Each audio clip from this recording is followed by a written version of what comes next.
Hello, everyone. I'm Ida. My name is Ryan. And I'm Damaris.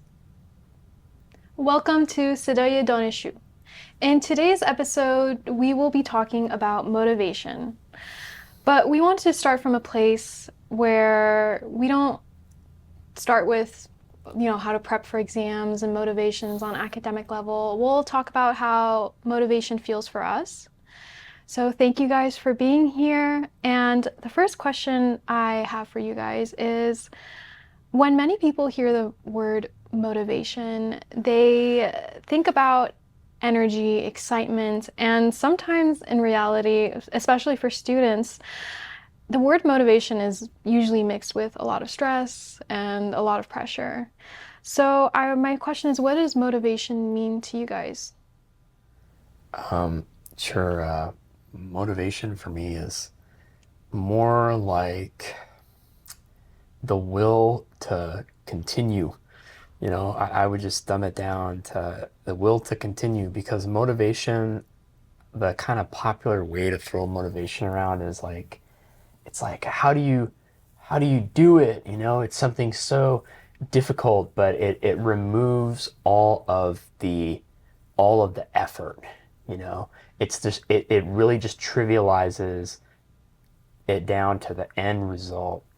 And it discounts a lot of the amotivation and negative thought processes that then relay into, little by little what appears as motivation. I just say it's the will to just keep going. Honestly, I have kind of a similar answer, which is kind of funny. But just for me, motivation is very simply just the will or drive to do something. So it can be moderated by all kinds of things. But I think at the basic level, that's what it is. I wouldn't say for me that I would equate it with something like discipline, because discipline is more something that's kind of strict and unwavering, whereas motivation for me does seem to kind of change. So I think those two may go hand in hand. Like discipline might be willingness to do something even if I don't have the motivation.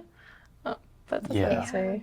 No, that's a great point you brought up. I think a lot of times motivation and discipline sort of kind of intertwine, and sometimes they don't. I think for me, motivations a lot of times are related to passion, um, coming from like an intrinsic place of like passion. I think discipline's maybe a bit more extrinsic, maybe, I'm not sure. But I want to ask you guys, when has there been a time where you guys have had low motivation? And oftentimes when we experience low motivation, we might not realize it at first that, oh, we're not really as motivated as we used to be. And so, like, what are some signs that you noticed before you got to that point? And how did that feel like for you guys? Well, I'll go first, Ryan, if you don't mind. But we kind of talked about this in another episode where we were talking about study habits, actually. And I would say for me, a point where I felt like I had really low motivation was actually going into college, which I think for me was because throughout my academic career prior to that, so elementary, middle, and high school, I feel like I worked a lot. Like in high school in particular, I was really involved. And so I feel like even before I got to college, I already felt burned out. And so I think that that kind of went along with having really low motivation, is just not being able to keep up with doing things at the same level or at a higher level, especially going into university. And I think for me, it was pretty apparent just because I had other factors that were telling me like that I was not performing well, like my grades in school slipped, for example. And so I think it was kind of easy to see that that was what was happening. Yeah, I think that's definitely something I think a lot of our viewers can relate with, especially starting college. You're in a new environment. Oftentimes, you may be not as close to family and friends, and I think that's definitely something that I think might be common for our viewers. So thank you for sharing that. For Ryan, what about you? Yeah. I don't know. I'm having a tough time answering this one. I want to say, I want to say that there was a period working while going to school where I just started getting like back to back messed up things at work. I worked in clinical stuff, and I really started to get jaded. And so I did have the will to continue pursuing something, but my drive, and that's where I would conflate like the passion, like you were saying, my drive. I'm driven to achieve, like for me, I'm not motivated to achieve a goal. I'm driven to achieve a goal, and I'm motivated to do the things that, because I want to see the results of that, or I want to, self-actualize in some way. I'm motivated to do the things to get there. I wasn't always motivated to keep going to school. But of course, like, you have to go to school, undergrad, to get that medical degree, right, in this country. But the motivation wasn't there when my mental health suffered. So I think we both kind of have similar answers. Something about mental health. Yeah, and that's interesting because I feel like a lot of times the stigma with low motivation is that you're being lazy. And I don't think that's fair because oftentimes when, students I was are... busting my butt. I was still, unmotivated. Yeah, oftentimes it's due to carrying too much on yourself, and it's your body telling you, I'm exhausted and I'm tired and I'm stressed out. And I think seeing it from that mindset helps, maybe. It's like a first step of, okay, I'm not being lazy. I shouldn't be hard on myself. This is what I'm going through, and I should listen to my own body. And if maybe this goes into our next point of talk is, what are some ways that you kind of help bring some motivation back to yourself? So, from a psychology perspective, we do have tools to be able to build motivation, or I guess basically to help us achieve certain goals. And so some of those tools are basically, what they do, I forget what they're called, but it basically makes us harder to veer from the path that we want to be on, or basically the goal that we set for ourselves in a calm, positive state of mind. So it might be, for example, a financial way. So if your goal is to go to the gym more often, then you might invest in a pair of squat shoes, knee sleeves, a belt. It's funny because these are... Speaking from experience. Yeah, speaking from experience, actually. So that if you veer from that path, you will already have like made that financial investment. Or similarly, say if you have that same goal in mind of going to the gym more often, then you might use, I guess, I don't know how I would put this, but you make a social investment. So you might invite a friend to the gym and say, hey, I will meet you here Tuesday at 9 a.m. And so then if you kind of like flake on that friend, then that's hard for you to do because you've already made that investment in the social realm. Yeah, so that's interesting. But I would say personally, so I guess, that is a little bit personal because I did use the first one of like buying all the gym equipment so that I would really commit to starting powerlifting and going to the gym more often. So, what about you, Ryan? Yeah, I mean, not to interrupt, but I think a lot of times I think low motivation might usually start from not like taking the first step into something, whether it's like starting a new workout. Like a lot of times in the back of your mind, you're like, well, this year I want to like reach this personal like goal, or this year I want to, do something else. But I think a lot of times like starting is sort of the difficult part. And I think what you said is really helpful, like creating little steps on how to like set yourself up to like reach that goal. You can get burnt out by just just thinking too much about it. Analysis paralysis. You know what? And I hadn't thought about that, or I hadn't realized that, but I want to say that that's probably what happened to me. That's funny that you say that. That's a great way to put kind of what made me more motivated. before you had said that, I would have had a different answer. But really, and being true and reflecting on my life and all that, I want to say that becoming a person that thinks less and trying to not, yeah, just not think so much about the decisions that I was making really freed me up to, in so many ways, to be more honest and do the things that I was more passionate about. That's a big one. Yeah, yeah, definitely. I think also just setting more realistic goals. I think a lot of times, like, I remember when I was first, like, I can think of the MCAT. I'm sure other students preparing for different exams or different finals for different school or course related, anything can relate to this. But I think when I was trying to study for the MCAT, I created a really unrealistic schedule. And that was like setting myself up for failure, essentially. And I think that in turn pushed me to some extent to have lower motivation and kind of, go into this mindset of, well, I don't think I can do this. So I think having realistic small goals, oftentimes when we first start something or when we think about something, we're like super excited. And then when it comes down to doing it, it looks a lot different. I think that's like a normal thing, and I don't think anyone should beat themselves up over it. Just taking a step back, pausing, and saying, oh, this is why this doesn't work. It's not a reflection of me, but it's just like the reality of how much I'm taking on and doing. Yeah, I think you make a really great point, because sometimes we do take on too much or maybe bite more than we can chew, especially before we start our journey into something and whatever goal we have. And just knowing that it's okay to reflect and, make a change or to change the goal, to do something that is a little bit more realistic is a really good idea.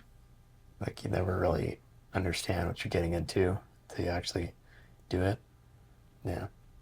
Yeah, for sure. I think also it's just for students, usually academics is like a big factor of like motivation. I think it also goes beyond that, like personal things. I know you mentioned like going to the gym, and that's like very much a personal goal.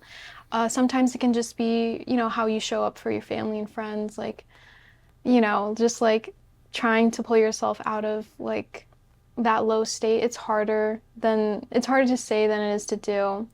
But I was wondering, what are some things you would say to our viewers now who are watching who might not feel motivated either for a gym goal, an exam, or other personal things in their life going on? And I know it's kind of hard to come up with. Wait, actually, okay, this kind of came to mind a little bit quickly, but I would say if you have a goal in mind, if you can, find somebody who is doing or has already done the thing that you want to do. Because that way you kind of have somebody to lean on, you have somebody to help you with accountability, and to just help you through whatever goal you're trying to achieve. Yeah. I would say I've done that. I mean, I did that with you, Ryan, with going to the gym. You were already an avid gym goer. You have been powerlifting for almost 10 years now, or something to that extent. And so for me personally, that was really helpful, just going with you. Thank you. Yeah. I'm glad that, all of that, that you see it that way. Yeah. And that I am able to be of service to you and something that benefits you so greatly. I know that you really enjoy your workouts, but I would say, to answer that question,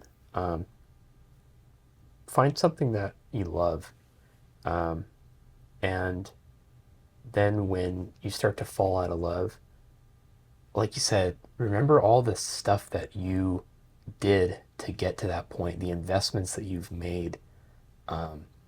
There's a reason why we change, people change, but there's a reason why, like, I chose to go into medicine. There's a reason why I wanted to start working out. And when I start to fall out of love with those things, remember all the moments that I had, the triumphs, great championships, or really, touching on my heartstrings when a patient spoke to me that made it all worthwhile. You really need to, in any really hard endeavor, find something bigger than yourself to contextualize. Yeah. Yeah, definitely. I think that's something that's really helpful, and I think it would resonate with a lot of people watching.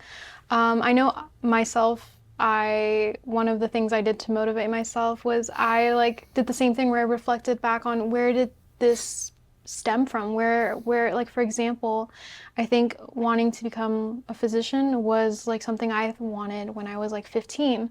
So when I was like studying for the MCAT, one of the things I did was I wrote on a sticky note was make like the 15-year-old version of you proud. And things like that I think also help. It's not necessarily like reaching out for family and friends, but maybe finding some deeper personal, I think, ways, as you discussed, Ryan, is also really beneficial for sure. And I was wondering, when we talk about pushing ourselves and, fueling our motivation further, I know a lot of students experience burnout. And so when do you think is the right time to pause and take a step back? Or is there like a fine line? Some of the stuff we were saying off camera, like, I think you gotta find your, don't be so, if I could talk to a younger student, I'd say, don't be so anxious about burning out. Like, everybody's throwing around burnout, physician burnout.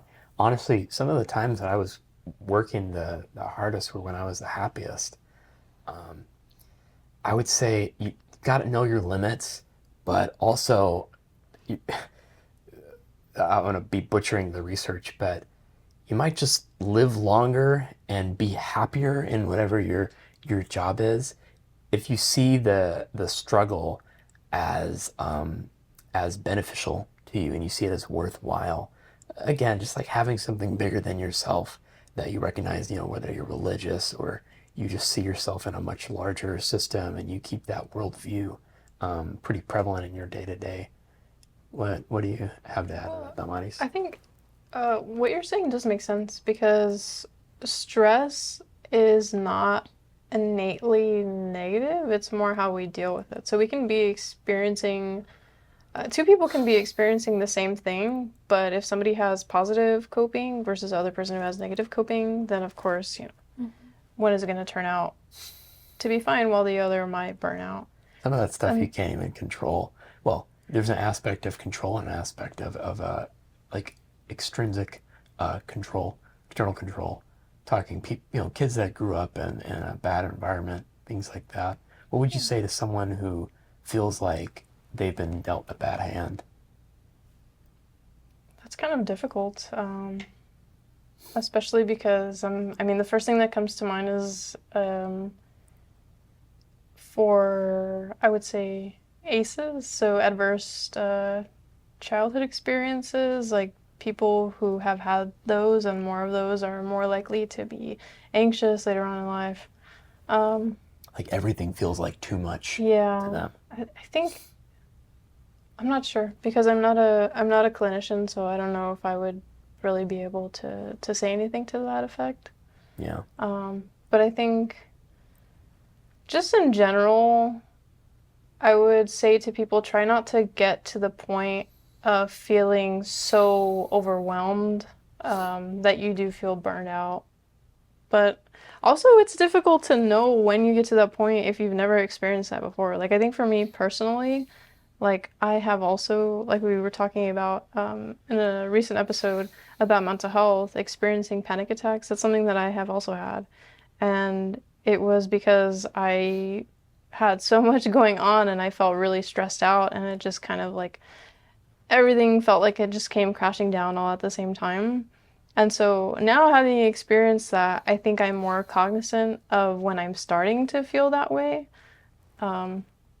So it is also a little difficult to say to somebody, don't get to that point if you've never been to that point. You know what I mean?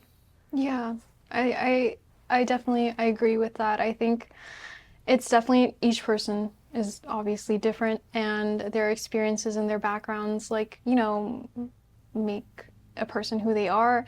I think it's also like talking about like setting time aside, maybe doing something that you enjoy, just some self-care day might help. But again, of course, like, we're not experts, we're just students, we're just sharing stuff that we have experience and that might help. But I think, you know, just understanding, I guess, when to stop and when to, you know, seek help is also really important.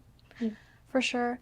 And with that being said, thank you guys so much for watching. We hope that this conversation, you know, helped make you feel less alone, helped bring some coping skills, and that let you know that it's common to feel low motivation at times, and it's not a reflection of your self-worth or anything like that. But thank you so much for my co-host for being here, opening up, sharing your honesty. And thank you for everyone who joined us today. We really appreciate you. Thank you so much for watching Sedaye Daneshjoo.